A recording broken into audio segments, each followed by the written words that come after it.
ইরানের কাছে পরাজয়ের ব্যথা কোনোভাবেই ভুলতে পারছে না নেতানিয়াহু। ইরানের সাথে যুদ্ধের আগে মধ্যপ্রাচ্যে প্রায় একক আধিপত্য বিস্তার করেছিল ইসরায়েল। তবে তেহরানের সাথে যুদ্ধবিরতির পর সেই একক আধিপত্য কিছুটা হলেও কমে গেছে। আর সে কারণেই আবারও মধ্যপ্রাচ্যের মুসলিম দেশগুলোতে ভয়াবহ হামলা চালাচ্ছে ইসরায়েল। লেবাননে বিমান হামলার পর এবার তারা সিরিয়ার রাজধানী দামেস্কে, সিরিয়ার সামরিক সদর দপ্তর ও প্রেসিডেন্ট প্রাসাদের নিকটবর্তী এলাকায় ভয়াবহ হামলা চালিয়েছে।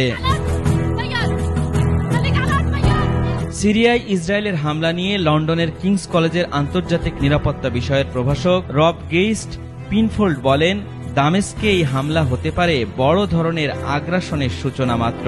আমরা এখন এমন এক অবস্থানে দাঁড়িয়ে আছি যেখানে ইসরায়েল যে কোনো সময় সিরিয়া জুড়ে দীর্ঘস্থায়ী ও সরাসরি ধ্বংসাত্মক হামলা শুরু করতে পারে।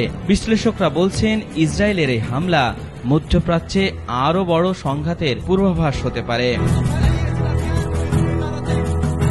সিরিয়ার দক্ষিণ অঞ্চলীয় সুইদা শহরে দ্রুত যোদ্ধাদের সঙ্গে সরকারি বাহিনীর চলমান সংঘর্ষের পর এই হামলা চালানোর কারণে অঞ্চলটির নিরাপত্তা পরিস্থিতিকে আরও অস্থিতিশীল করে তুলেছে।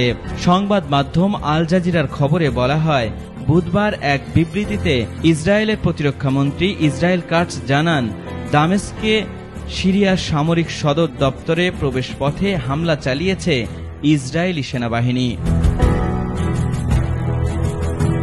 এই হামলা ইসরায়েলের আগের হুমকির বাস্তবায়ন, যেখানে তারা সতর্ক করেছিল যদি সিরীয় বাহিনী সুইদা থেকে সরে না দাঁড়ায় তবে সামরিকভাবে জবাব দেওয়া হবে। ইসরায়েল দাবি করছে তারা সিরিয়ার দ্রুত জনগোষ্ঠী নিরাপত্তার স্বার্থে এই পদক্ষেপ নিয়েছে। আল জাজিরার প্রতিবেদনে জানানো হয়, সিরিয়ার প্রতিরক্ষা মন্ত্রণালয়ের সদর দপ্তরের সামনের ও পেছনের অংশে দুটি ড্রোন হামলা চালানো হয়েছে।